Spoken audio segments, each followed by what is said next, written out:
adjacent, we'll say. So. Sounds like Jordan Peterson. Yes, I'm a big fan of Jordan Peterson. Are you not a big fan? I mean, he's better than average at expressing ideas that are accepted by the public, but I don't think his ideas are in any way relevant to actual academic progress in any way. Okay, I'll take that. That's better than he's a fascist. I don't think he's a fascist. Right. Well, I know Vosh and that crew say that. So Bosch is a potato. Destroyed him in a debate multiple times.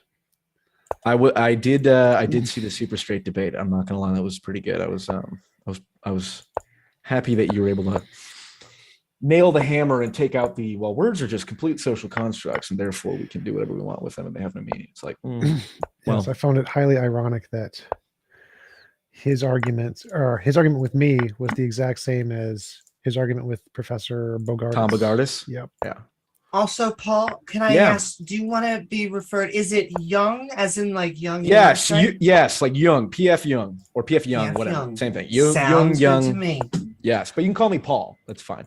Okay. And then can I call you Tom, or do you want TJump? All right, I'll go with Tom. And then you're Amy, right? Even though it says James. Yes, you can call me James if you want. Yes, all right. Okay. Let's get ready to rumble. Let's get ready to rumble. Let's do it. And we are going live in 3, 2, 1.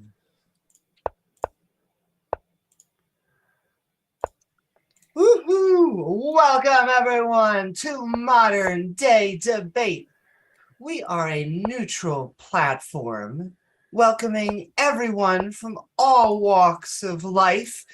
If you're looking for even more fantastic, nonpartisan debates, please don't forget to like, follow, or subscribe, including tonight's debate on is society better off without religion, with our debaters TJump and P.F. Jung here to help us find out. And if you enjoy what either of them have to say tonight, our guest links are in the description below. You can also tag me at Amy Newman with your question, comment for our Q&A section. Those super chats will get you sent to the top of the list. With that, I am going to hand it over to P.F. Jung for their up to 10-minute opening statement. The floor is all yours. Yes. Well, thank you, Amy. Very much appreciate it. Thank you. This is my first time on Modern Day Debate, and I'm a big fan, so I appreciate it. Yes. Okay, so the question is society better off with or without religion? So I believe society is better off with religion, and this is how I think about it. I think of religion as the software that runs on the hardware of human brain. You think about culture is the software, or, nurture is the software versus nature is the hardware, but it's that kind of divide. And religion is like the source coding of culture. So if you open up command prompt, that level of code, that's like the religious level of code for the software, which is human culture. And there's good and bad software. And I'm going to make the argument that certain religions are a net positive for society. Obviously, there are some religions that are terrible. Like if there's a religion that says we should kill everyone but me, that's probably a religion that's bad for society. So just like there is bad software, there are bad religions. But I'm going to use mainstream Christianity as sort of the template to argue from, not because I don't think that other religions can be considered to be good for society. It's just because I am ignorant and I don't know much about anything, but I do know a little bit about Christianity. But a lot of the arguments I'm going to make can carry over to Islam or Hinduism or whatnot. Now, I'm going to make this case from an evolutionary biological perspective. So I'm going to make the case that religion is an adaptive feature of evolution, which means that religion evolved because it benefited the people who practiced it. And this is a different perspective from the perspective of people like Richard Dawkins, a lot of the mainstream cringe atheists, I like to refer to them, jokingly, of course. And I suspect TJump probably shares the same perspective, but I don't know for sure. But the Richard Dawkins perspective is that religion is a mind virus, a parasitic mind virus, right? So the idea is just like there are parasites that will hijack the body of a certain animal, a host, and then screw it over. Religion does the same thing with humans, right? So religion is a parasite that operates on the minds of humans and just screws them over and causes them to sacrifice themselves for no reason and all that stuff. So like there's an ant. I don't know what the exact fungus is called, but there's a parasitic fungus that its spores latch onto ants' bodies, and then the ant runs up a tree, pincers itself to a tree trunk, and then the ant dies, and its body becomes food for the fungus, and then the fungus, consumes the ant, and then it spreads its spores everywhere. And so that's a parasitic relationship. Great for the fungus, terrible for the ant. And so that's how the traditional, I would say, evolutionary biological perspective is of religion. It does that on human minds. But I'm going to argue that it is actually an adaptive feature of evolution. It's symbiotic relationship.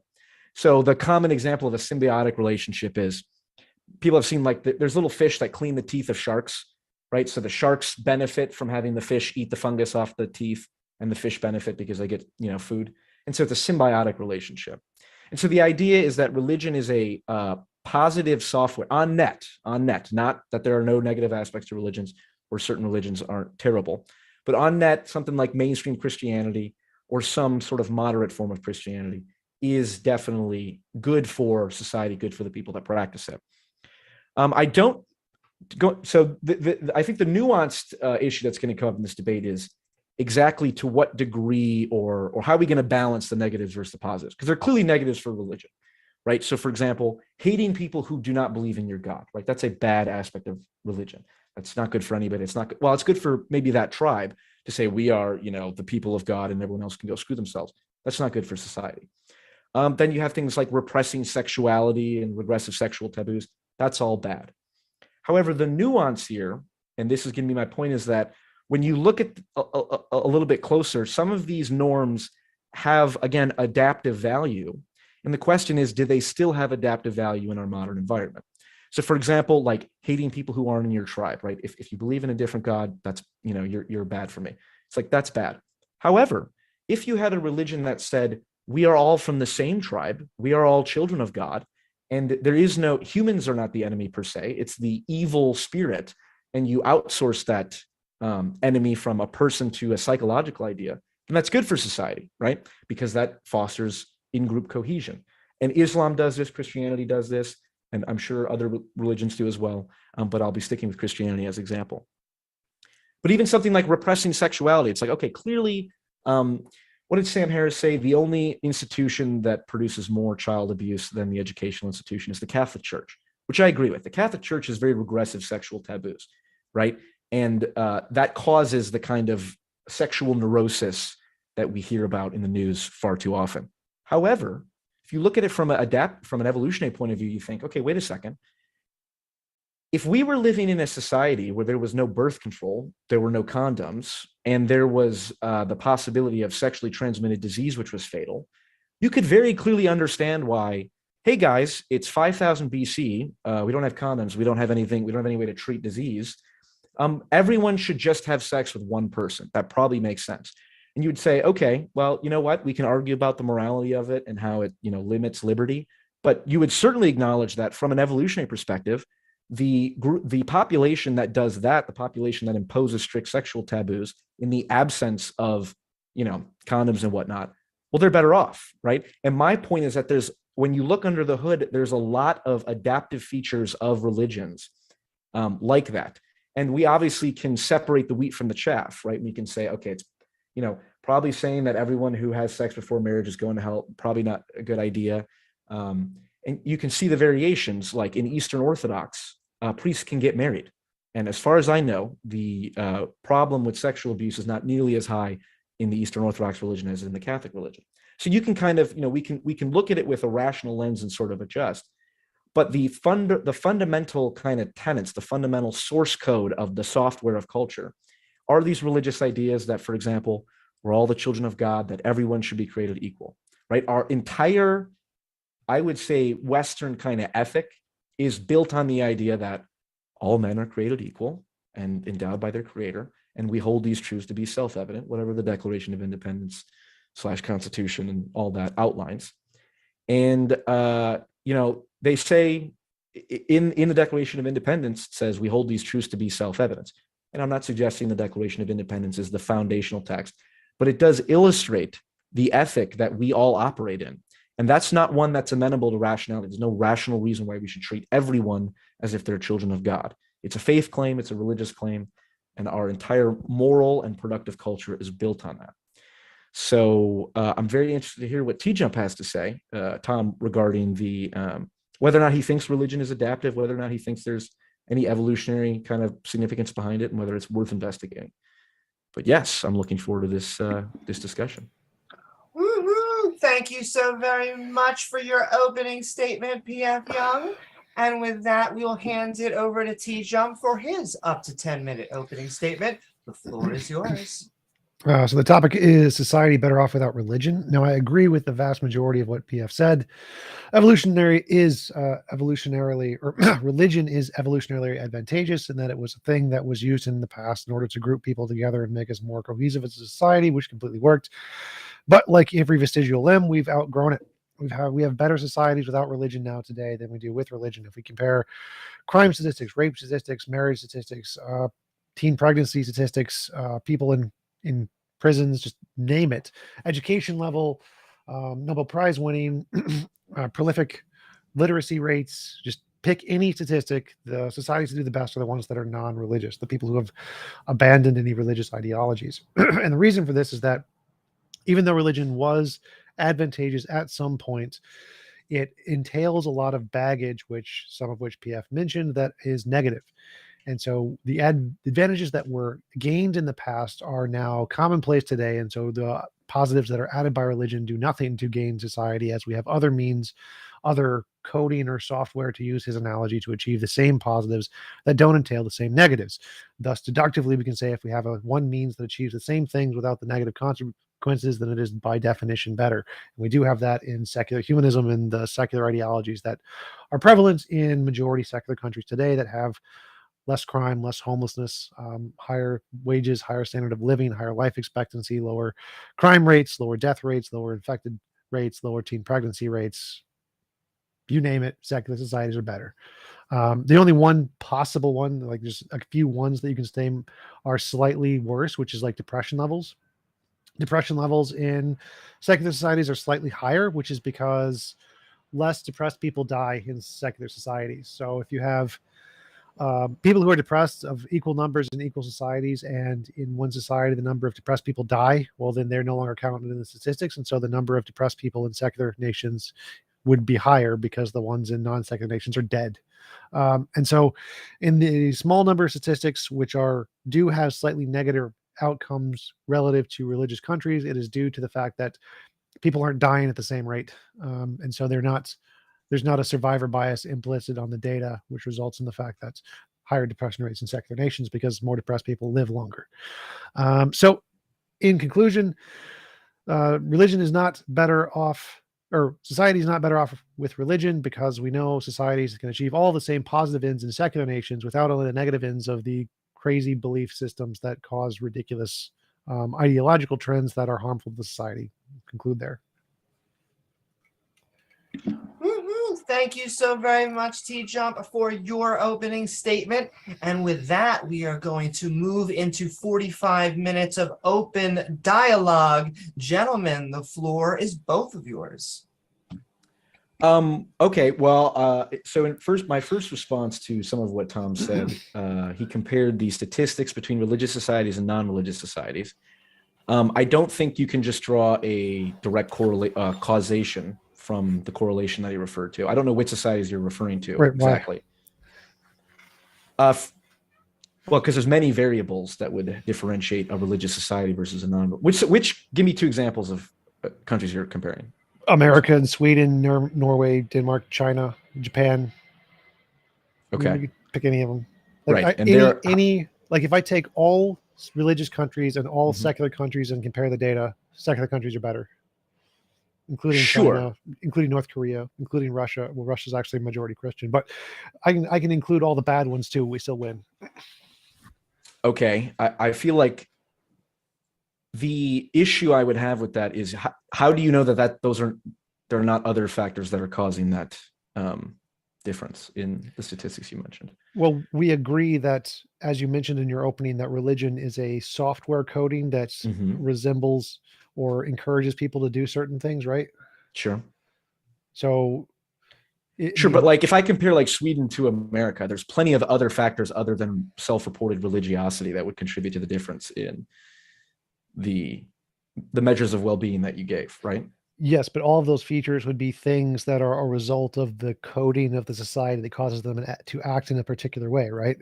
In some sense. Not necessarily. You could have natural. Sweden has a lot of oil reserves, for example. Sure, so does Saudi Arabia, but it's not better off. I agree. Sure. Yes, that's my point. There's many different factors. You can't lay it at the feet of religion alone. So obviously there are many different factors, but the problem is that if we compare what are the best overall outcomes, it's disproportionately non-religious. Like if it was a non-influential factor, we would expect to see that the proportion of religious countries would also be in the top two. It's just not. They're just all secular, like by a huge margin. Sure. Okay. Well, I think, and this will be an interesting road to go down, because I guess I would take issue with the degree to which self-reported religiosity is kind of an accurate measure for religion. So, like, I think most people watching this understand the term. Like, if I say politics is a religion, you understand what I mean by that, right? Sort of, not really. But go back to what your original statement was. You said something like self-reported religiosity is not a measure. Yeah. Of So religion. the reason I made the point about religion being the source code, like the command prompt level kernel code, where you have, and then you have culture built on top of that, is that every society evolved out of a religious, every culture revolved out of a religious tradition. Well, and we still have remnants false. of that. So technically, like the Parahas they're non-religious, but every society evolved out of a non-religious society. Monkeys weren't religious initially, so it's more accurate to say we started as non-religious societies than religious ones. But what's your point? What point are you attempting to make? My point is that whether or not, and this is, I guess, different from the argument I was going to take it down, but we can go here. You say societies are better off without my argument would be that you cannot escape the religious impulse that people have in any society. So if I say, for example, I don't believe in God, or I'm not religious, if you still operate in a culture that was shaped by selection, which you agreed with, that selected for certain religious principles that are at the base of that culture, you can't escape those religious principles. That doesn't make sense as an argument. So like if I say spears are good for society, well, like today, if we use spears, our militaries are going to lose. It would be terrible for our militaries to use spears. It's not, so wait. Sure, it's not that simple though. So the fact that it was good, or that a society was built off one that used spears, doesn't mean that spears are today useful. So I agree that religion built some factors of society, but that doesn't mean that the fundamental factors of society. So for example, like I mentioned in the opening statement, the idea that all people are created equal, we hold these truths to be self-evident, that all people are created equal. My point is, the only reason that that's self-evident is because the people who laid out those terms were ensconced in a Christian culture. Well, because in no way is the fact that everyone is equal, that's not a self-evident rational claim. Well, actually, those comes from the rationalists, not the religious people. In fact, from religion, people are not actually equal, which is why the vast majority of the founding fathers weren't actually religious. You can take that up with Andrew Seidel in his book, but sure, I would definitely. That comes up from things prior to religion. Again, these principles predate religion. They're from secular nations. Confucianism has this, which doesn't have a god in it whatsoever. These principles that you're describing, religion is an offshoot of natural human psychology. And so the principles in religion are a reflection of human psychology. So your implication here that you're saying that religion built these things, like, no, these didn't come from religion. These came from human psychology, and they were just ensconced in religion. Yes, They're written but in religion. I'm arguing that the religious impulse, religiosity, is inbuilt to human psychology, and my evidence for that would be that what I said, people treat politics as a religion. No, Everyone I agree. watching this. So what's the point? So I agree that. So my point is, the religious traditions that have been around long enough for selection to act against and survive contain within them a lot of useful information that we do not want to disregard too quickly. So if we say, like, we don't need Christianity anymore, it's like, okay, well, I don't know exactly what that means, but it would be like, okay, we're not going to respect any of the religious traditions that our culture is founded in. Well, and just with to clarify, that, I'm not seeing how that addresses my spear argument. So I agree there were many valuable I aspects think in religion. The spear argument is too simple of a metaphor for what I'm saying. Well, no, Because so my argument here is that I agree that religion was good for some things, but now we have sure, better tools that can do all of those things that aren't religion. So just like and I would say that those tools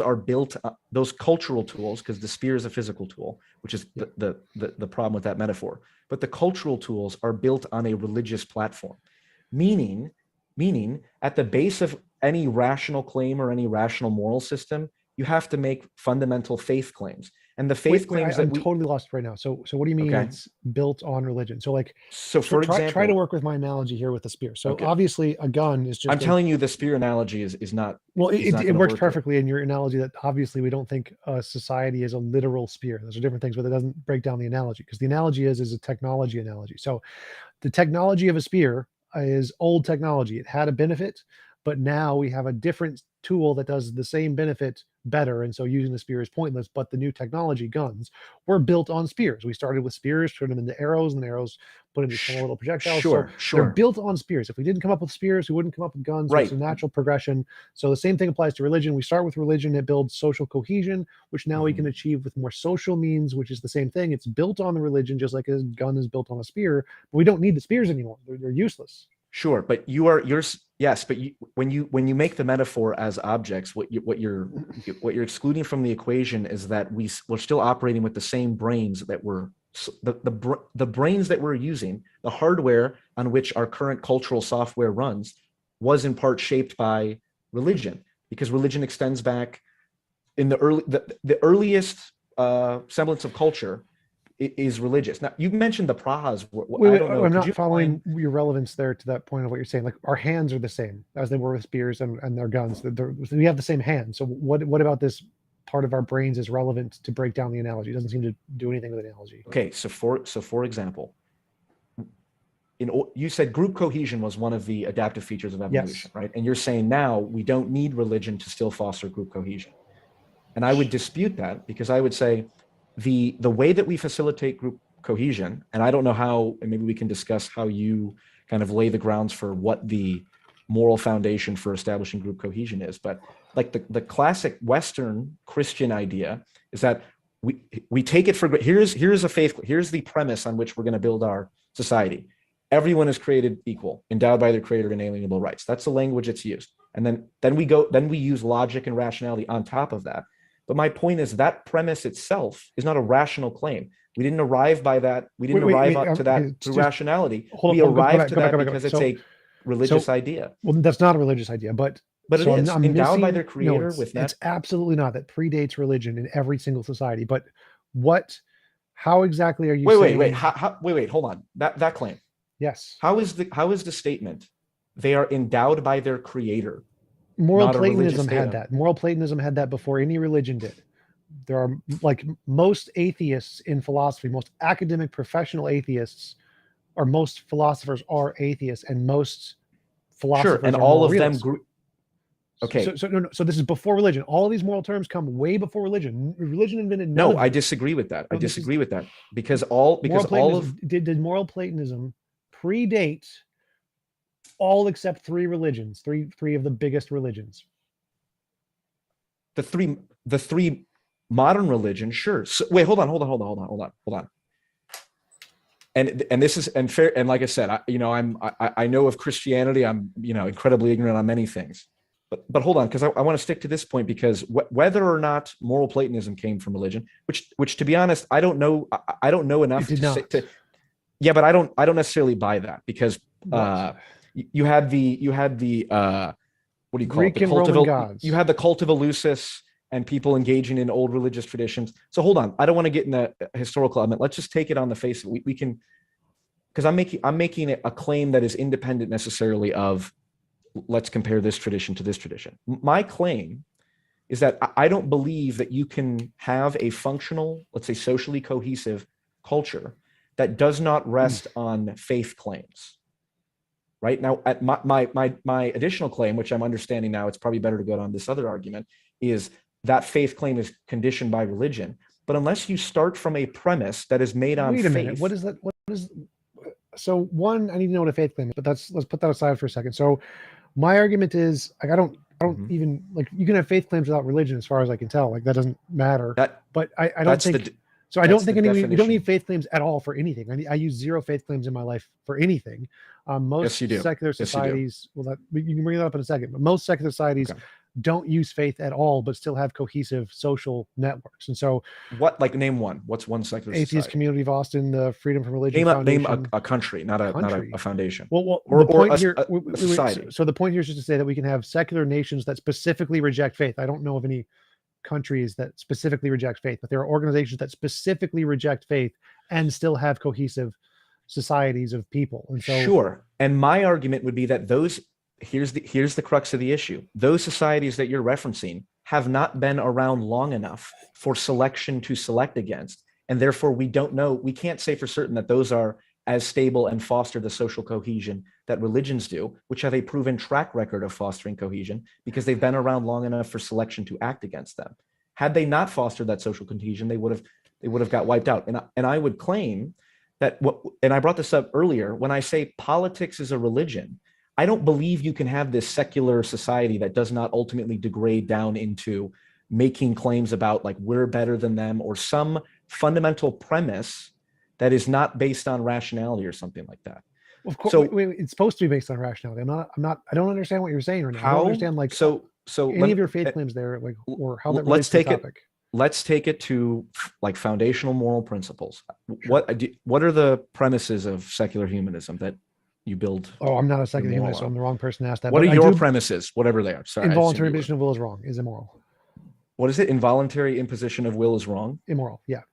Is immoral. And what is the rational basis for that? Following the evidence of moral intuition, moral progress, plotting it out on a pattern graph, seeing that there's a pattern, describe the pattern with the principle that most accurately describes the pattern, use the pattern to infer a hypothesis that we can use to make predictions. It's the exact same thing we use in philosophy for moral realism.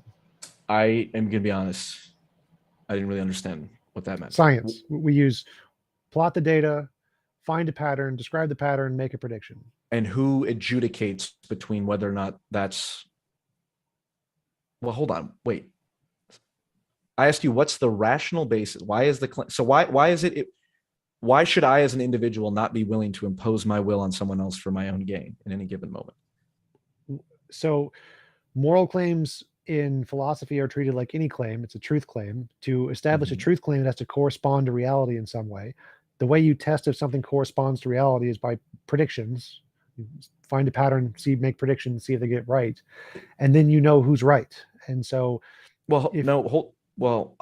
I don't necessarily agree with that, because I think the validity of a truth claim is how much utility it provides. And prediction is one. You mentioned prediction. Prediction is a type of utility. If we can predict something we care about, that's a form of utility. But for example, if it's useful for me to treat other people as means to an ends and not like they have equal rights as me or whatever, and it benefits me and all my friends and all my family, then what's the rational argument against that? What's the rational argument against me taking over my neighbor's land or something like that?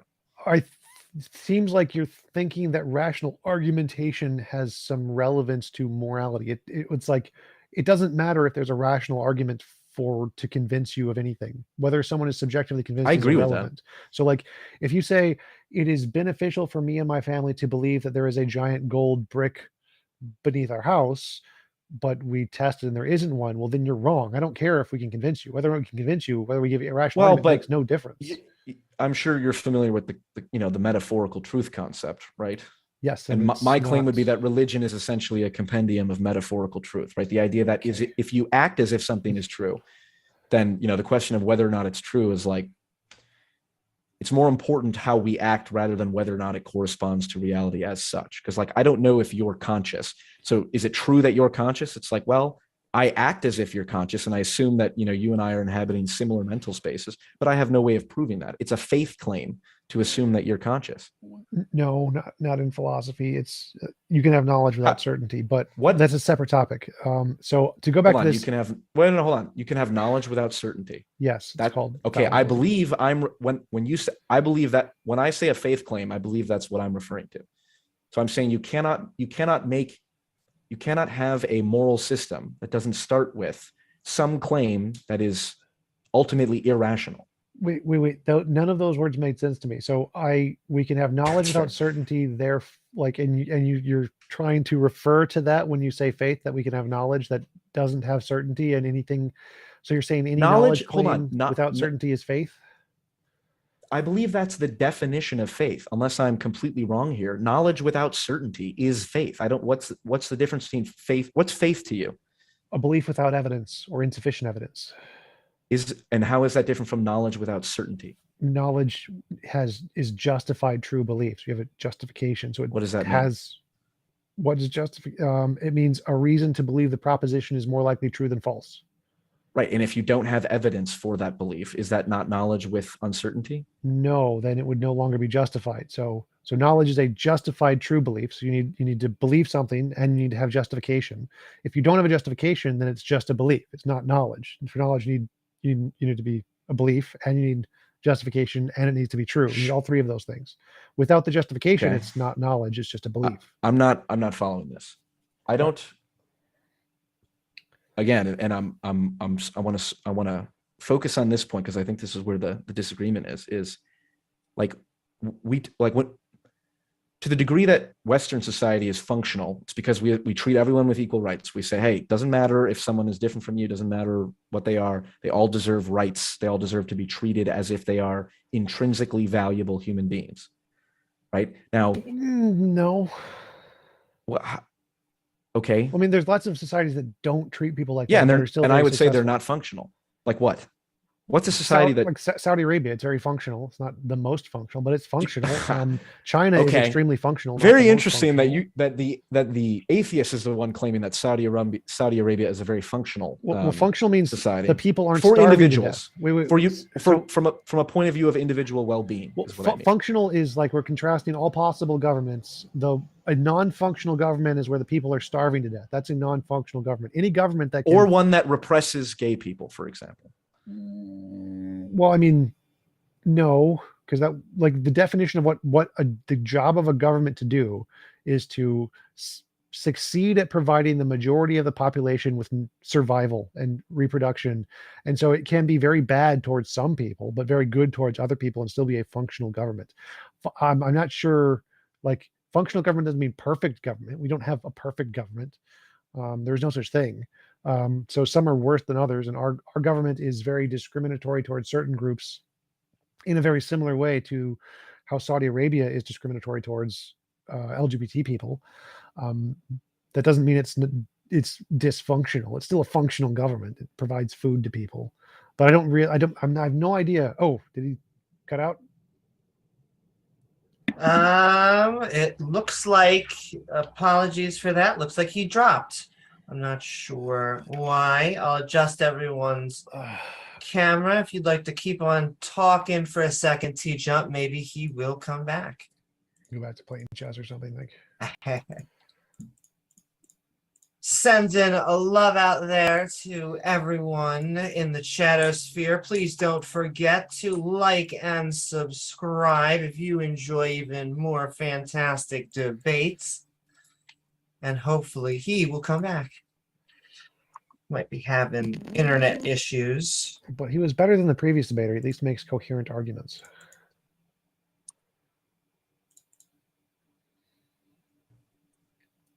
Oh. Can you hear me? Yes. Yes, we can. Welcome back. God was upset with me. I bet. Yes.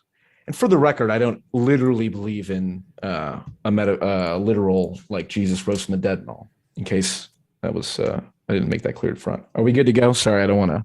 Yeah, what was the last thing you remember? I freaked out as soon as my internet connection went out. My challenged. We were talking about unjustified truth claims and knowledge without uncertainty. I'm saying the functionality of in order to have a society that is functional from the perspective of maximizing human well-being, it has to make certain assumptions in its what do you mean by functional matrix. So by functional, I mean it maximizes people well-being. are not starving to death.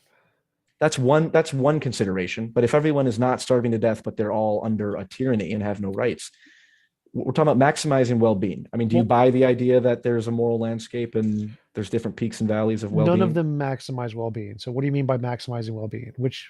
What is, like, you need a more specific definition here. I assumed it was self-evident in terms of like maximizing people's rights and freedoms and capacity for meaning and social None of them connection. do that. Like, libertarians have this argument all the time that we're infringing on everyone's rights. Like, yes, we are in lots of ways. Some of them are good, some of them are bad. And there are ways in which the US government oppresses people, just like there are ways that Saudi Arabia oppresses people. Sure, but the degree of oppression is different, obviously. Right, but that's what I'm saying. Right, so that's what I mean. You're not giving a principle of what defines a functional government. You're just giving this arbitrary, like, utopian definition that you think the things that get closest are the ones that are functional or something. Like, it doesn't really tell us anything of what you're saying. I feel like this point is not as complex as you're making it out to be, right? A society that treats its citizens as if they have inherent rights is, I think we can say, is generally a more desirable society, a more morally functional. I'm using kind of words, assuming people can understand them just, on the face of it. That is better than a society that treats people as if, some people are better than others. And my point is, the ethic that all people should be treated equally is a faith claim, right? There's no what is the rational? And I'll use the example that Matt Dillahunty had in his debate with Jordan Peterson. I think this gets to the crux of the issue. Is Matt Dillahunty, and I don't know to what degree you share your beliefs with Matt Dillahunty, but the idea is okay, good. That's a good sign. But the idea is if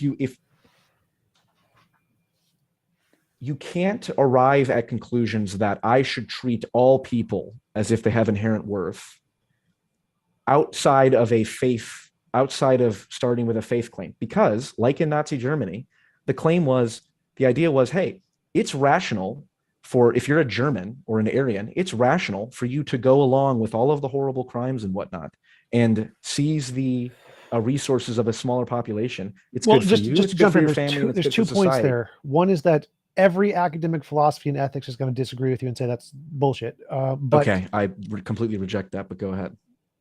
Well, I mean, is that not an appeal to authority? I believe is no, appeals to authority are only fallacies if they're not actual authorities. If the actual authorities in the field of ethics, who decides who the authorities are? The people who can actually make progress in the field and understand the field the best, which is not you. Sure. So it's not academic professional philosophers in ethics use arguments and evidence and logical structures and Bayesian epistemology in order to try continue your point about. Yes. So the academic philosophers use evidence, not faith, to make conclusions. Sure. Okay. And the second thing is that even if it did use faith, you can have faith without religion. Like you could. No, I don't believe that. I think that's a definition, and this is a definitional thing. To have a faith claim is a religious claim. How? Those are completely separate topics. It's mostly the case that religious people use faith, but they're not. There's no logical entailment of either. Okay, and maybe we just are operating in a completely different frame. When I hear the term faith, like religious people base their ideas on faith that the Bible is the word of God, whereas atheists base it on evidence. Right. That's so there's right. So you can't And my point is you can't talk about evidence and you can't make claims about evidence without operating in a framework that is defined on faith claims. Like the idea that doesn't make sense, but I want to go back to the original question. Why do you think you can't have faith without religion? Because I understand that most religious people their religion on faith, but it's a coincidence. There's no Okay, necessary and connection. fair enough. And I might just honestly be definitionally confused. What's an example of a faith claim that's not religious? A faith claim that's not religious. Well, there's many different. Most atheists around the world believe in spirituality without a god, and those are faith claims. So like ghosts, Reiki, Okay, well, energy crystals. Okay, I wouldn't differ. Well, I would argue that's just a different form of religion. I mean, what? Well, hold on. Maybe it would have helped at the beginning. What is your definition of religion, out of curiosity? An institution of beliefs set around worshiping a god of some kind. Okay. Okay, based around a god. Okay, the problem with that definition is that if I say something, this is why I brought this up earlier. When I say something like politics is a religion for a lot of people, everyone watching understands what that means. But according to your definition, that doesn't line up. Right, because it's a figurative usage, not a literal usage. And so the literal definition of the dictionary would not apply for football or politics or football. Okay, that's an appeal to Webster's definition. No, it's when you say language. Language is how we use wait, hold words. on. Yeah, hold on. But okay, and it's a shame we only have 45 minutes because we could have a good discussion. All language is ultimately based on a metaphorical cognition. This is George Lakoff. What? Hold on. So let me explain. What? So for example, hold on. Let me explain. Could you just tell me what metaphysical cognition, what that means? Metaphorical, not metaphysical. Right, which Okay, that doesn't clarify anything. It means that all of our language is ultimately, and this is a complex idea, but it's ultimately based on non-literal. How do I say this? All language is metaphorical to some degree. So, for example, we're having a debate, right? 1 + 1 = 2. Hold on, that's mathematics, which is a different realm. But hold on, that's a language. Well, hold on. Let me give you a simple example. Yes, but mathematics. I'm talking about language, like linguistic language, like semiotics, not mathematics. Hold on. If we're having a debate, and like in a debate, you attack my ideas, and I defend my ideas, and I attack your ideas, right? That's a metaphor. And if I say, for example, like prices are rising or temperatures is that a metaphor? Hold on. Because I'm not literally attacking your positions, am I? Right. With a spear? Right, but you're well, actually, you are attacking them because it's a philosophical. I'm figuratively attacking them. No, literally, because attacking. Because attacking doesn't mean physical attack. Attack can mean any kind of right, because it's figurative. Well, no. Attack as a literal word can be an attack. Oh, this would be. We need to have an extended discussion. I don't this understand how this ties into the topic of the debate here. Why I don't understand how did it come up? How do we get to metaphor? Question is how can you have, or why can't you have faith without religion? What was the example of the faith claim that was faith that was not religion? Well, because we talked about spirituality and whatnot, right? You said spirituality is not religion. Well, I would argue you haven't given your definition of. This is right. This is how we got back to it. You had given your definition of religion is a belief in a God, an institution around belief in God. Yeah. And I would say the fact that people regularly use the language of politics as a religion, and everyone understands what that means, indicates that religion is something you hold sacred. Religion is something you would give your life for. Religion is something. It's not one propositional definition, right? Or religious are those beliefs you hold most sacred, right? That's an individual's religion, and you say, well, okay, that it's like that's different from the institutional aspect of religion, which I agree with. Okay, I'm totally lost here. So like, if religion is the things you're going to give your life for or whatever, like those can also your religion are the beliefs that you hold most sacred, and the beliefs that you hold most sacred are not based on rationality. There's things that you take on faith. Right, but like a political system can be purely based on rationality, and you can hold none of it sacred. It's just this is the rational rules. Like you don't need to hold any of the political system. Like what? What's a political system that's only based on rationality? Don't run stoplights. I agree. That's rational. It's very. If anyone's watching, it's rational to not run stoplights. But what's the assumptions that are built into that? You shouldn't run stoplights. Why? Because it might kill someone, right? Yeah, which is purely logical because it damages society. Right. Because but this is my point about go. And why is all that bad? Because it's ultimately bad for the well-being. Well, no. So that's I think I can. So there are multiple ways to assess why that's bad, and you don't need some kind of a god or religious basis to conclude it's bad. You can purely be a logical computer and say, if I want No. maximize the economy's growth, I want to maximize this value, I want to make money, then in order to do that, I need more people doing more stuff for longer. In order to make more people do more stuff, they need to die less. In order to die less, put in stoplights. Purely Okay. rational, you can get exactly the same results without any kind of appeal So to some kind of here, religious gobbledygook. here's why I disagree with that, for two reasons. Number one, the world is so complex that it's not possible to take in all of the variables that you can account for. How do we map? You can make a very sophisticated model of how do we model the economy and whatnot, but there's too much information and too many variables that there's no way to rationally compute the infinite amount of data. You don't need to compute all of them. Why is that relevant? You just said, hold on.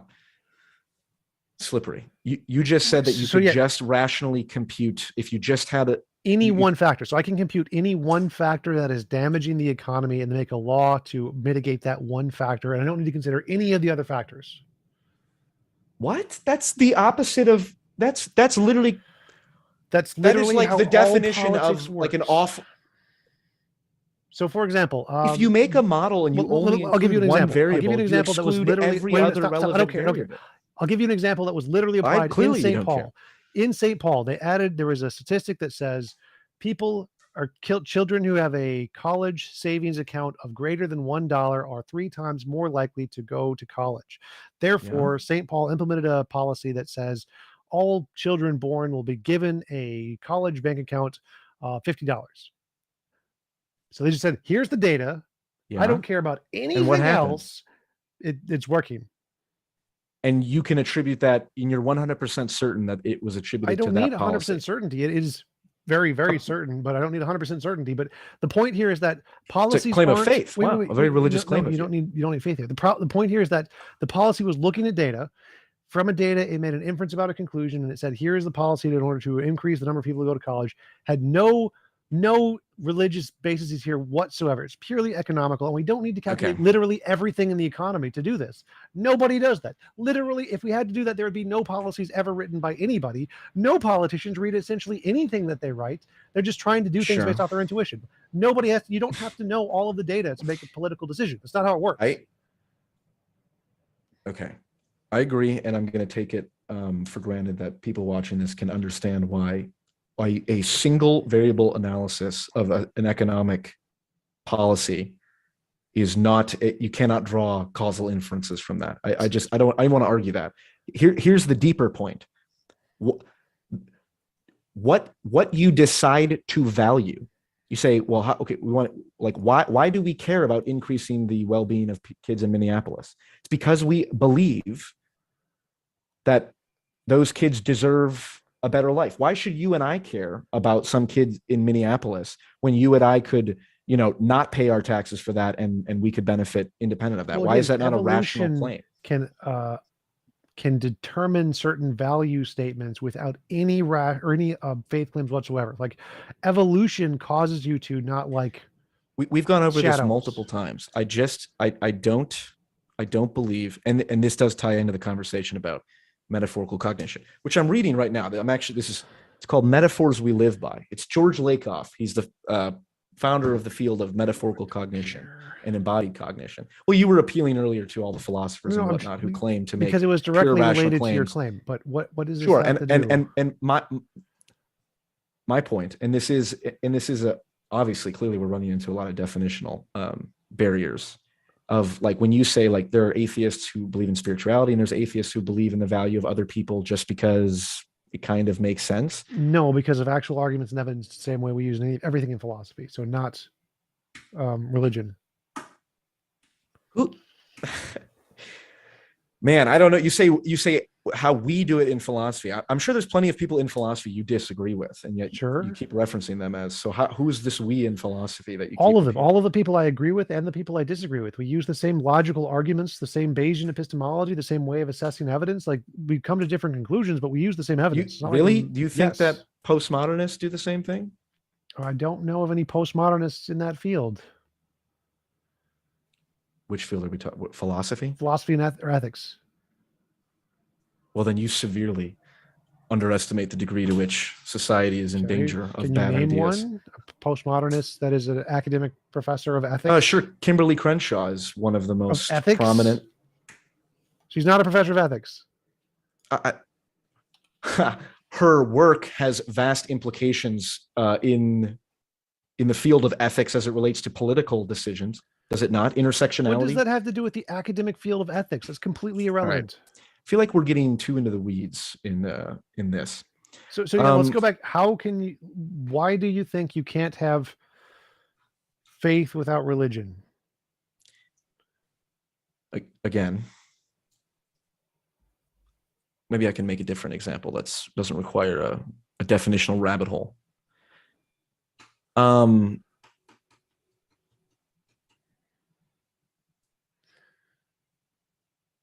People hold, like I said, people hold values sacred, right? People orient their lives around sacred values, right? Values that they just take as like the fundamental orienting principle in their life. Do you disagree with that? Sort of.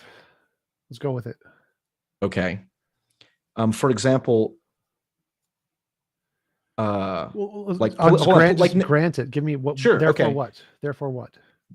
Therefore, when people act on a set of beliefs they hold sacred, those actions, or at least the extreme versions of those actions, are religious. So let me clarify, because the reason I'm using this relatively broad term, and I believe and I agree with the statement that politics is a new religion, right? And I think, and you don't, I'm not, that just because other people agree with me doesn't mean it's correct. So fair enough. I'm just saying that I take that as I understand what that Therefore means. What? Because therefore, well, as it relates to this argument, therefore, if politics is a religion, we accept politics as a religion, then that is in line with my claim that all cultures are built on religious platforms. No, I'm trying to figure out do you mean by religion any value claim at all? What do you mean a value claim? I'm saying that the beliefs that people hold most valuable, most sacred, are their religious beliefs.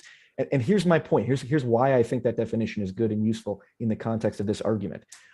Religious extremism is as bad, but I would say not worse than any form of like secular extremism. And that's because people hold their political values as sacred as their religious values.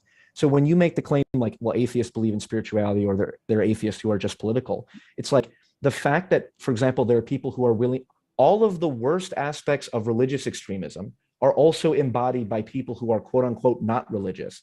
But then I think, not. Okay, yes, they are. So like, to give you an example, Jainism, religion, well, sort of, it doesn't have a God. Sure, that's a religion. Extreme Jains never blow themselves up. It doesn't happen. Yes. Jainism is a pacifist religion. And so people who are extremism or have extremism or are extremists will accentuate the factors of whatever they're extreme about. And so if you're extreme about a religion that's very violent, you're going to crash planes into buildings. But guess what? Secular religions don't have that. There isn't any of them. Hold on. Their ideologies have that. Marxist-Leninism is a atheist religion, right? Or is an atheist belief system. We'll avoid going with the religion term right now. Marxism was an ideology, and the social system of communism is what killed people. It had nothing to do with, like, the Marxism didn't kill people. It was the communism that killed people. The Marxism had nothing to do with communism. No, Marxism was like a principle that they used to try to found the communism. Marxism doesn't say anything about starve people to death or adopt It does say things. It does say things about religion, correct? And yes, it says things about religion, which has absolutely nothing to do with the mass murder. Like, nothing in Marxism says mass murder. Really? Okay.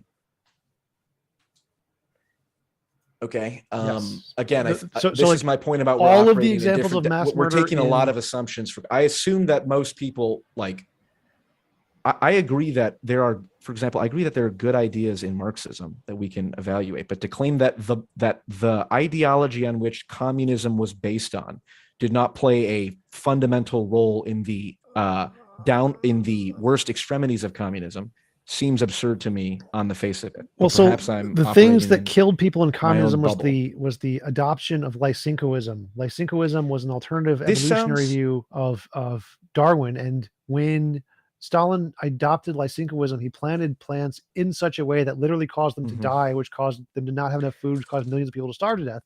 It was not like because of Marxism. It was because they adopted bad science. That was It's the like predominant saying reason. that's like saying, you know, when the Christians went on the Crusades, it wasn't because of, there's nothing in the Bible that says anything about the Crusades. It's just that, you know, they took this one wrong thing. It's like, no. The Christian societies that were based on Christian doctrine that was literally based on the made words bad of decisions based on the flaws in that Christian doctrine. Sure. You could say, like, if a Christian decided to build a bridge or something, or destroy a bridge, it doesn't say to destroy a bridge in the Bible, which is completely correct. If they just made a bad scientific error that the Bible says nothing about, then yes, that scientific error would have nothing to do with the Bible. But if they do something that's literally commanded by, like, go out and take all of their peoples, that's a direct commandment in the Bible. If you can just read the Bible and it says to do something like that. Yeah, and I believe in the Communist Manifesto, it says something to the effect of kill the bourgeoisie and their children because their children have been contaminated by bourgeoisie ideas. And you're saying that's not, that didn't have any influence on the communist there's no extremes? mention in Marxism of, I don't know about that claim, but there's no mention of Marxism of Lysenkoism. The predominant killer of people in communism was the adoption of Lysenkoism, and there's nothing I think in Marxism you are about narrow. that. I think just like your claim about we're going to look at one dimension of the Minneapolis kids and say we did this one, we changed this one factor and therefore that was the causal factor. You're somehow laying at the feet of communism. It's only Lysenkoism that caused the never mind what Marx said about killing the bourgeoisie and their children. From starvation, wasn't it? Yes. Look, why did people starve? Was Stalin just taking their food away? Why did they starve? What caused the starvation? Was it a lack of food? And then, PF, after you answer that, we got about 4 or 5 minutes before we switch into the Q&A. That's fair. That's fair. That might be a little bit more productive. Okay. Well, mostly from starvation. I actually think. Well, but beyond that point, because I think we're just going to go on a rabbit hole there. Beyond that point, I genuinely actually think at some point, Tom, if you'd be interested, a longer discussion to kind of understand where it's less of a debate where I have to present claims. I'm genuinely curious to understand more on your perspective and I'm not saying I'm right. Like, because you said you can have faith without religion. I'm under the assumption that a faith claim is a religious claim, but you made the point about, like, okay, there's atheists who are spiritual and stuff. It's like, okay, fair enough. That requires me then to kind of iron out, well, is spirituality just a kind of a decentralized religion type thing, which is a different claim. But clearly, I think I have done a poor job, clearly, of articulating. Well, I don't even have I haven't even finished the book yet. I got to finish the book before I can make better claims. But I think there are just some sort of assumptions that you and I have that are just different on the face of it that we would have to tease out to have a more stronger examples. There would be, like, many scientists believe that their pet theory is going to be proven to be true. It has nothing to do with any kind of religious or spiritual belief. Like Richard Dawkins in The Selfish Gene, right? E.O. Wilson. That was correct. The Selfish Gene was correct on pretty much everything. To some degree, there's people that dispute that who are more credible than you and I, for sure. Not really. Like, it's a pretty basic claim. Like, I don't think he made any substantial claims in there. I feel bad because I think you and I have knowledge on this, but not everyone watching does. So we're kind of just talking like assholes. Right now. The Selfish Gene was a book about publicly informing the populace about things that had already been discovered, like selection at the level of the gene. No. There were no novel things that Richard Dawkins proposed in that. He was just reiterating. Right, he's not even a scientist. He's a journalist. No, he is literally. You're right. He has a PhD, but he's never. I don't believe he has published. That's part of the dissertation process. You absolutely have to publish to be in that field, but. None of the things he E.O. wrote in Wilson, that book, who is infinitely more credible than Richard Dawkins, accused him of being a journalist. In that book so I'm taking that for original. Maybe that's foolish of me. He's publishing already researched, published stuff. So it wasn't which wrong. People dispute. People dispute that. None of the stuff in his book they dispute because it's very basic stuff. No, they because people argue that group selection and multi-level selection actually that's not contradiction to anything he said in the book. Like.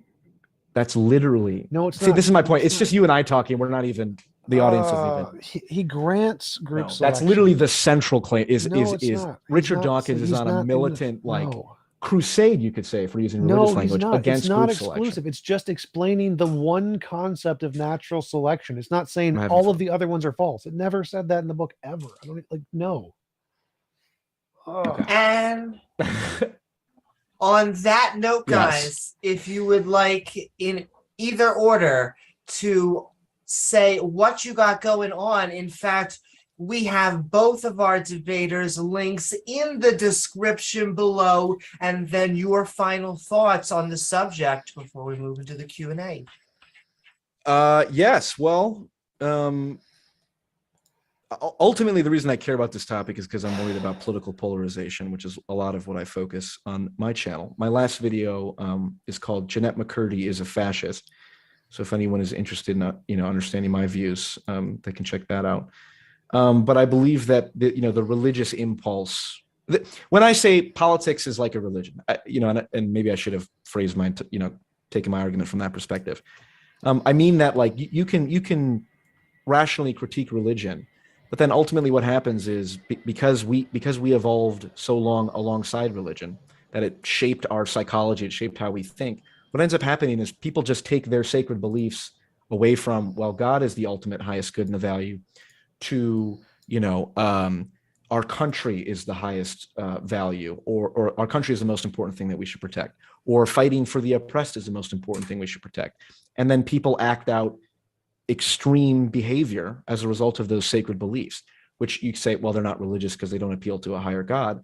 But again, I just kind of came in here assuming most people understand what people say when they say politics is a religion. And you made the point that that's a figure of speech, to which I owe people a more sophisticated explanation of why using language as a figure of speech, it's not, you can't dismiss it that simply, because all of our language is ultimately rooted in like metaphorical symbolism. Like, time is money. I spent my time in this debate. Do you see what I'm saying? Right? Do you see what I'm saying? Do you understand me? Do you comprehend what I'm saying? Right? There's if you take every single word in the human language and trace it down to its roots, it ends up being a physical reference to a physical concept, because it's built out of our bodies. Much like the number system, base 10 is built off the number of fingers we have. Every word in every language is based upon a physical reality. So meaning like, hey, when we say prices rise, it's like, well, prices don't actually exist. How do we understand the idea that prices rise? Because we have it inbuilt in us that something rising is going up. I'm doing a terrible job of explaining it. So thanks for having me on the first time. I appreciate everyone following along as I try to explain myself, but we're here to learn. Lovely to have you here on Modern Day Debate. And all right, with that, No, what? You skipping me? What is this? What is this? No, with garbage? that, TJump, that's what I'm saying. Okay. The floor is yours. What do you Come on, got Tom. going on? And what are your final thoughts? I sell bathtubs. Check out my YouTube channel, youtube.com/TJump. Give me money. My Patreon. If you join my Patreon, you can block Scotty on the Discord. I should say give me money. Give me money too, by the way. Don't give him money, give me money. My money is better because my money doesn't take faith. No faith money. Yes, I actually don't have any option for people to give me money, so it's good. Woo-hoo. Thank you so very much, TJump. And in fact, thank you both of our interlocutors. But with that, we are going to move into our Q&A.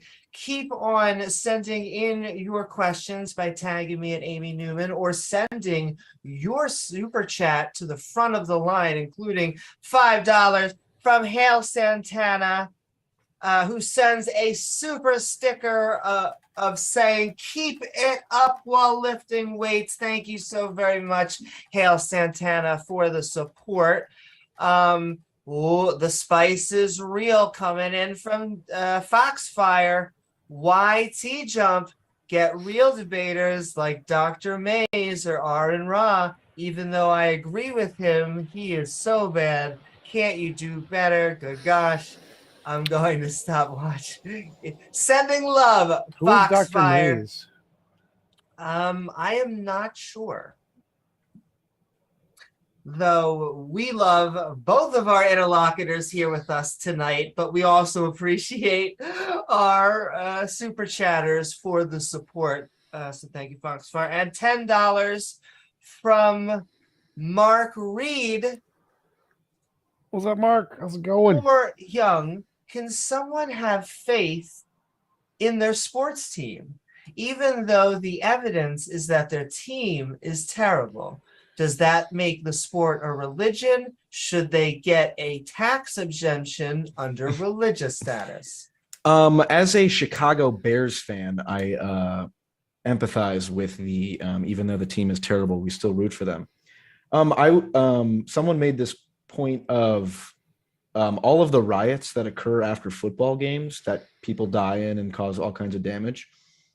It's like that level of extremism, which people genuinely die in. It's like, to me, that's an example of that. That's people acting as if their football team is religious, right? And so, should it be treated as a religion with a tax exemption? Probably not. I actually don't even know if religious institutions should be treated as should have tax exemptions. But if someone is willing to kill someone else for their sports team, I don't think it's accurate to describe it in any other way than it's basically a religion for them. That's just me. Woo-hoo. Thank you for the super chat and the answer. $5 question from Oflamo. TJump, what is your best debunk of Discordism? What? I think it is a joke, but Discordanism. It's not a very funny joke if we have to go. I think it's a joke. Only Gilbert Gottfried can explain a joke and make it funnier. That's fair. But sending love to Oflamo. If we got you wrong and it was a very serious question, then just tag me and we'll read it again. But thank you for the support, Oflamo. $2 super chat from John Mathers. Quote, the greatest show on earth by Richard Dawkins. Documentary. Thank you so much, John. And $5 super chat from Stephen Mulroney. Like Sikhism is related to Marxism. I completely butchered that. Lituan, yes. Lituan and co-rejected stability of traits, genetic determinism as reactionary. Tom doesn't know history of biology. What? I'm going to try that one more time. Leysinkism is related to Marxism. Lenin and co-rejected stability of traits, genetic determinism as reactionary. Yeah. Tom, Lysenko based his evolutionary theory on Marxism. Marx didn't. So the fact that Lysenko wanted to try to impose Marxism on biology and think Marxism is true fact about biology doesn't mean that it's a fact of Marxism. But killing the bourgeoisie and all their children is in the Communist Manifesto, Lysenkoism or not. Wait, why is that Communist Manifesto? Which one was Marx write? Didn't he write the Communist Manifesto with Engels? Kill the bourgeoisie. I don't remember that part.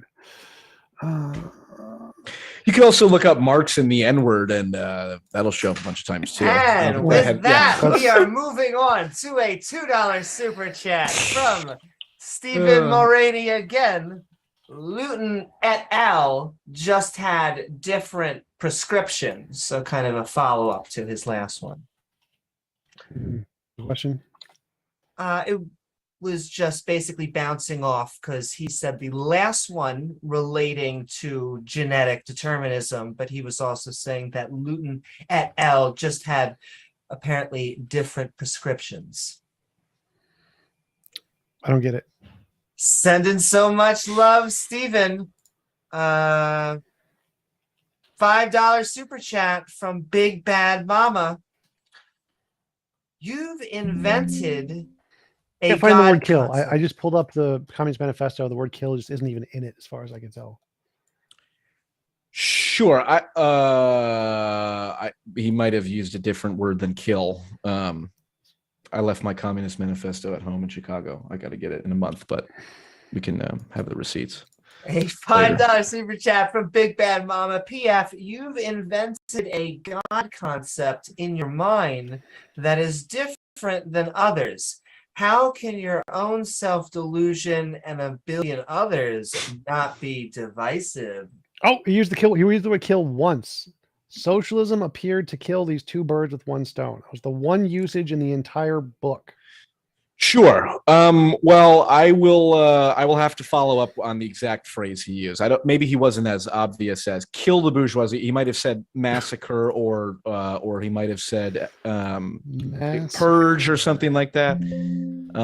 Maybe someone in the massacre used one time, and it's describing the Revolution or the February Revolution is not a prescription. I will next time we talk, which I hope we can talk at length in a much friendlier setting. I will start with the receipts on that. Sorry, what the question was, what my self-delusion is divisive? Well, but if I subscribe to a belief that all people are equal and all people have something about them that's valuable, and it's not up for me to say, well, just because I can take advantage of this person, I should, then I think that's not divisive. But certainly if your belief is I'm the best one here and everyone else should serve me, that would be divisive. So it does, like I said, it does depend on what the religious, exactly what the religious claims are. Someone suggested eliminate. Eliminate also used one time, and it's eliminate social abuses. So it's not about eliminate people. So eliminate also not it. And what I will throw out there is it sounds like there's an upcoming fantastic political debate that you guys have to have here on Modern Day Debate. Marxism, baby. Yes, let's do it. Well, I'm not even a fan of Marxism. It's just what you're saying is incorrect. Well, you certainly come across what? No, I'm just kidding. Oh, the spice is real. $5 super chat from Skyline Studios for TJump. Your argument of getting rid of religion, even though it made your culture, is like killing your grandma. Well, I mean, I'm not going to use my grandma's understanding of science or politics or philosophy in order to make accurate decisions today in society. That would definitely be a bad idea. If you think that using grandma's polities in order to understand science, you'd be wrong. You don't have to eliminate her. You just say that, yeah, grandma, we have better ideas now. We've made some progress since then. Your grandma ideas are not the best anymore. Thank you so very much for the super chat and the response. A $10 super chat from John Mathers. What does Yahweh and the gods and goddesses of Canaan say about the origins of Judaism, Islam, and Christianity?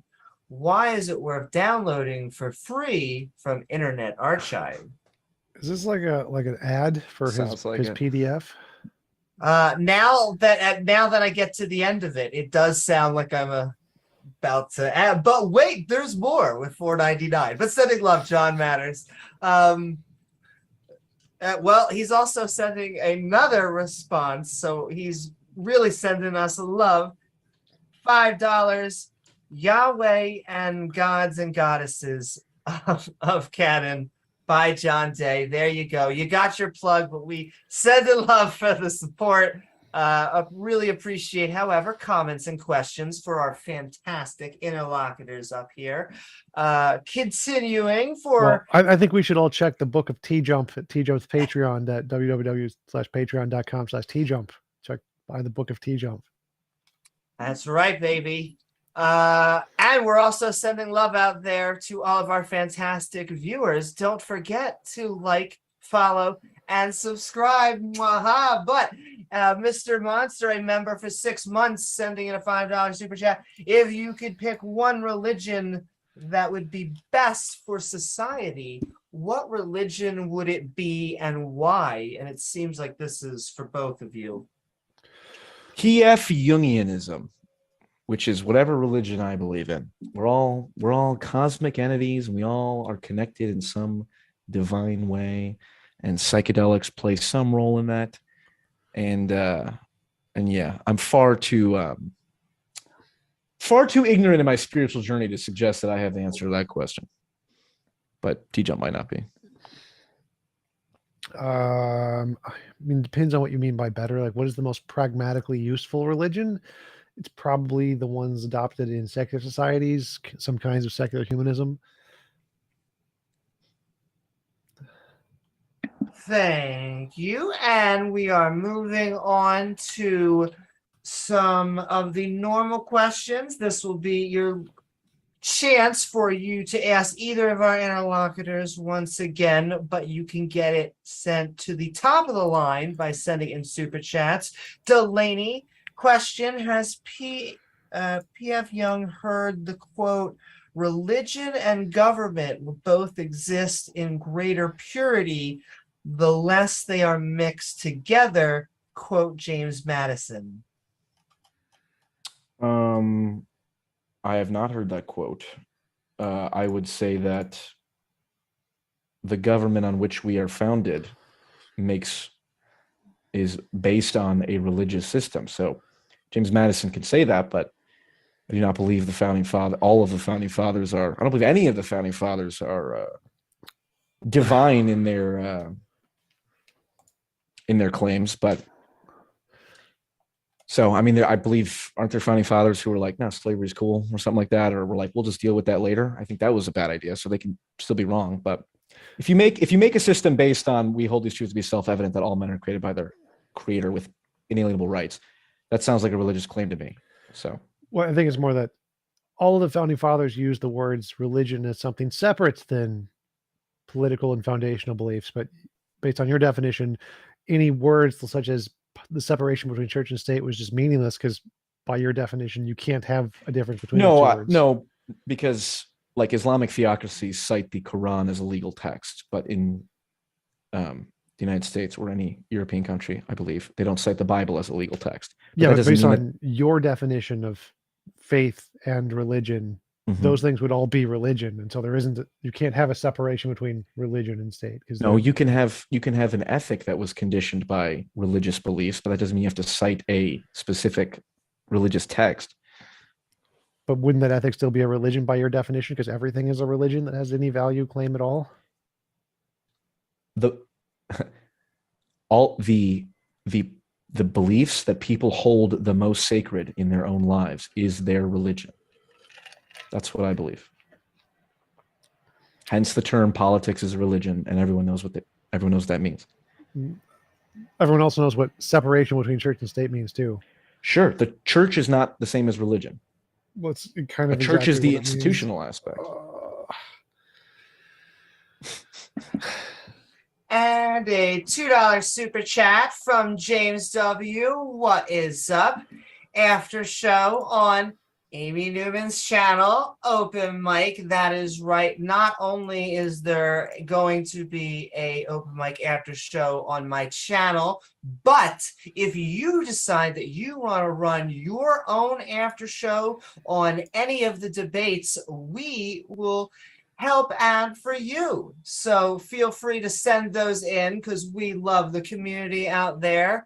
And send in love, James. That is in the description and the chat. And we're going right back into a few more regular questions. But if you want your question read, get it in now because we only have a little bit more left for our interlocutors to have some fun with. A question for PF. Do you think religion has historically opposed technological progress, i.e., the Catholic Church outlawing the lightning rod and artificial lights, or Islam opposing ice?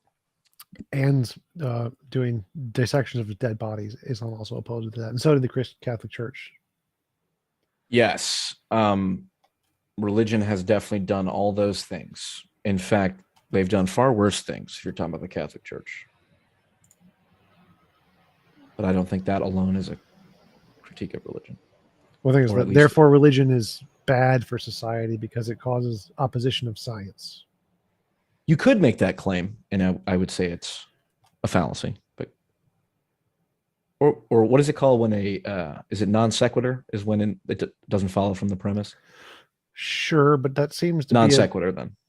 but that seems to follow quite directly. If religion causes people to ban science, science is Water. good for society. Therefore, Water kills people. Therefore, water should be banned. That would be a non sequitur. Yes. sure. Right. Religion does bad things. Therefore, religion is bad. Also non sequitur. Religion is in the title of the topic. Anyway. And a $5 super chat coming in from John Matters. Any atheist who doesn't read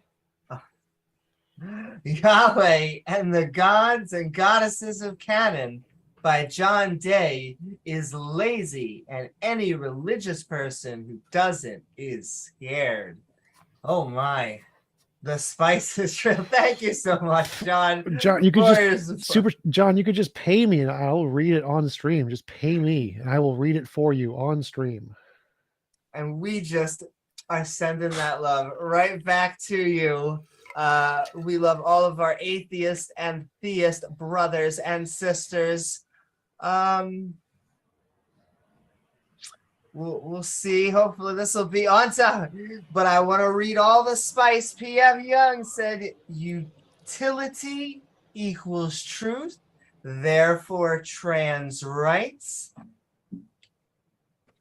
Yeah, to some degree, sure. Yeah. I don't know what that exactly means, but I think letting adults do whatever they want and live the life that they see best fit for them seems like that would be utilitarian, and therefore it's true that would be a good thing. Unless that would be libertarian, not utilitarian. Utilitarians would be against that. Why would a utilitarian be against that? Because we want to limit people's freedoms and rights to do what's best for society, not what's best for them as individuals. If we're doing what's best for them for individuals, that would be a libertarian. Well, maximizing people's rights is arguably good for society. And in fact, the societies that are best off are those that maximize individuals' rights. So no, I don't think that's right. Nope. And we're moving right. There are more laws in Okay. America. There are more laws in America that we have less rights than most other countries. It's not. We do in America? Yes. Oh, interesting. Okay. Again, this goes back to we very much operate in different realms of facts. $2 super chat from Heat Shield saying money for fish food for TJump's clam chair. Thank you so very much. You're sending it to the wrong place. You got to super. I thought it was a croissant, but I guess it's a clam too. In order to feed the clam chair, you have to super chat me on my channel. Not giving James money does not help feed the clam chair.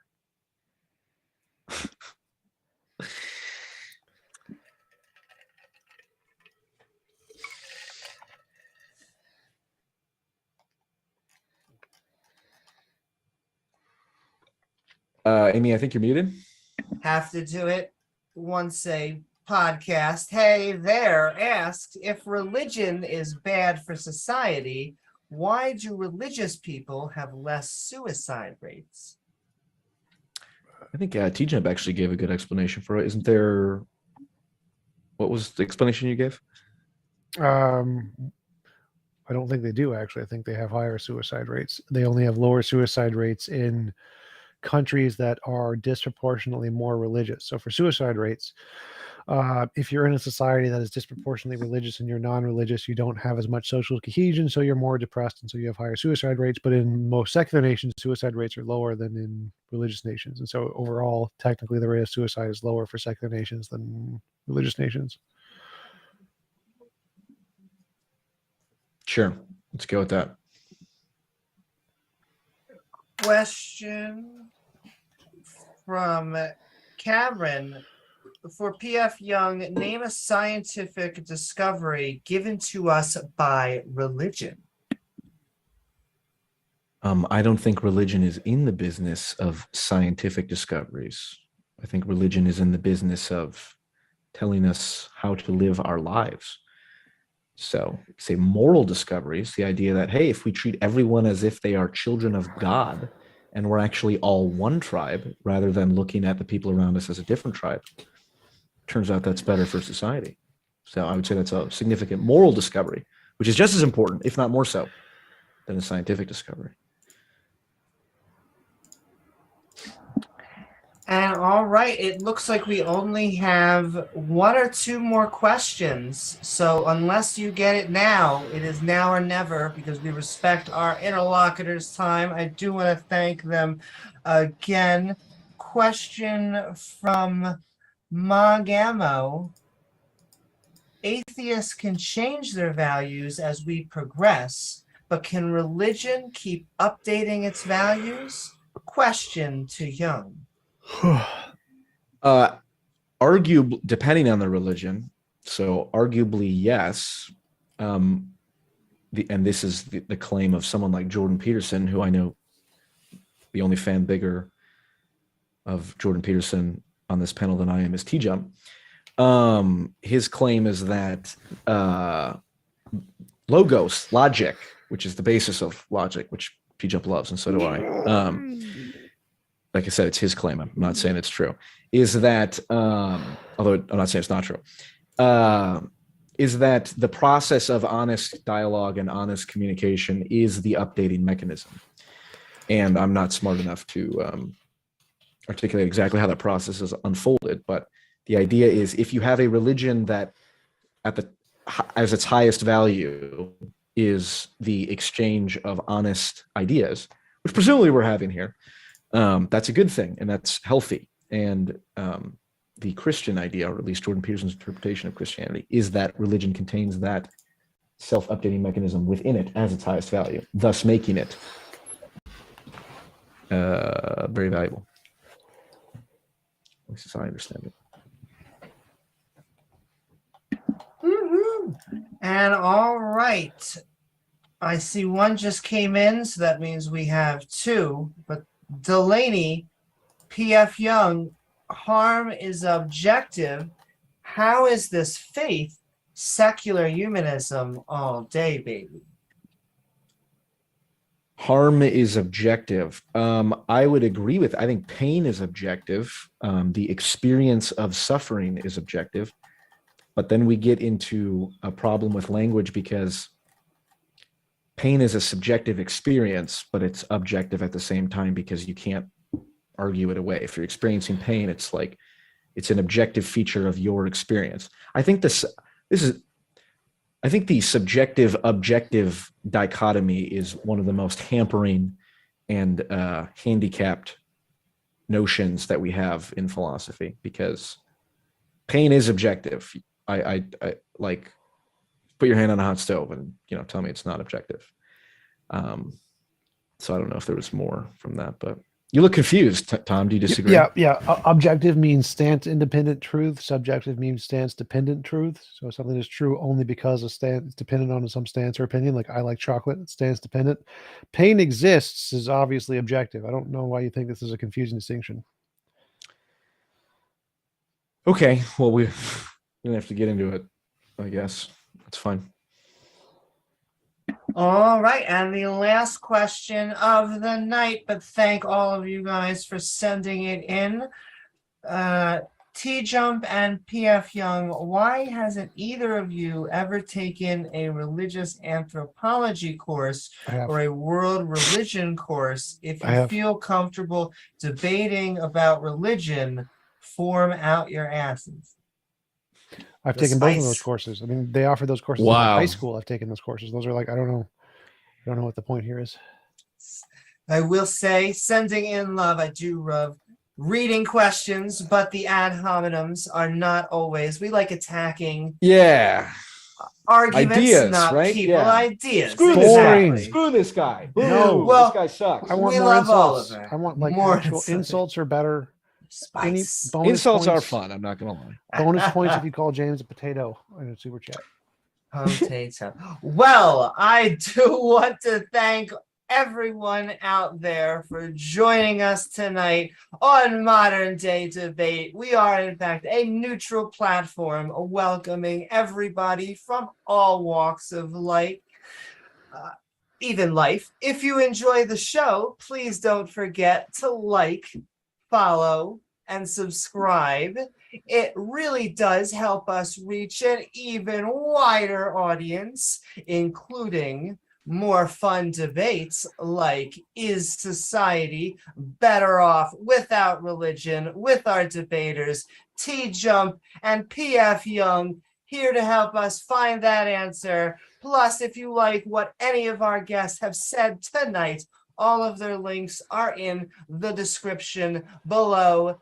Thank you for hanging us. Plus, if you're looking for more fun after, there will be not only an after show, but go check out the MDD Discord in the description below. With that, I am Amy Newman with Modern Day Debate. We hope you continue having great conversations, discussions, and debates. Mwah.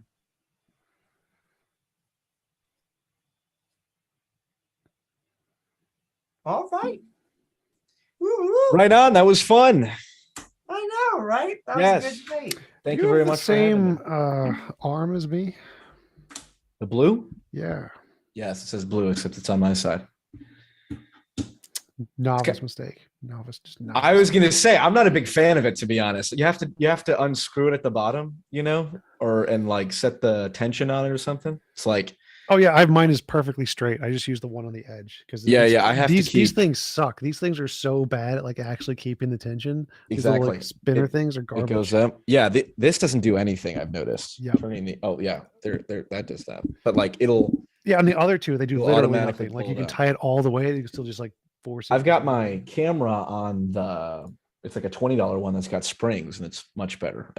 But when I went to Best Buy, they didn't have any, so I was like, all right, I guess I'll go with this one. But I guess I got this one for the, free. It came with my Blue Yeti back when I got it. oh, nice. So. Okay, yeah, as long as it stays right about here, I guess it's fine. I have a problem of like moving around a lot and being like, yo, what the fuck or whatever, and so it's nice to have it like in front of me, but I'll just have to learn to make do with it. Side gang is the best. Keep the mic on the side. It's pro level. Yeah, and it actually looks kind of, I was kind of, I didn't like it at first, like there's this giant microphone in the way, but it's like, it kind of looks professional a little bit. But Yep. All right. Yes. Well, thanks, Tom. Yes. Hopefully it actually would be interesting at some point. Maybe we can have an extended conversation that is less me trying to prove my side, which, I'm willing to admit I definitely don't have all the answers. But I'm still live, so you probably shouldn't just admit that you were wrong just yet. I have absolutely no way. If there's one thing I have no problem admitting, it's that I have much to learn in life. So yes, to all of TJump's audience, thank you for tolerating me. I'm sure it was. You were far less bad than the previous two guys who couldn't even make a coherent argument. Like they just had the most dumbest gibberish imaginable. Yeah, well, that's the thing. I hope we're not taking up too much time, Amy. We can cut out of here if we need to. I was just gonna say. That's the thing that I think is lacking in the debate space or the online is just like, look, I believe, like, I do believe religion is better for society, but I'm just trying to explain why I think it more so than trying to. I'm right, and I'm not going to let anyone convince me otherwise. I'm just trying to make the best argument that I can, and then you bring up points that are like, well, atheists can be spiritual and not religious, and then it's like, oh shit, yeah. In order for me to counter that point, I have to explain the whole metaphorical cognition. This whole book, which I'm only on the first chapter, but it gets very nuanced. So I appreciate you helping me hone where I need to better develop my arguments. Sure. Sarah Pease herself says, "Amy, I love you. Amy, marry me." But I believe that's stupid whore energy. I think. Sending that love right back at you. Nice. All right. Well, thank you both very much. Hopefully, I was going to say we can do this again sometime. I think I'm going to head out, but it was a lovely debate. I hope you gentlemen keep on having fun. Yes. Awesome.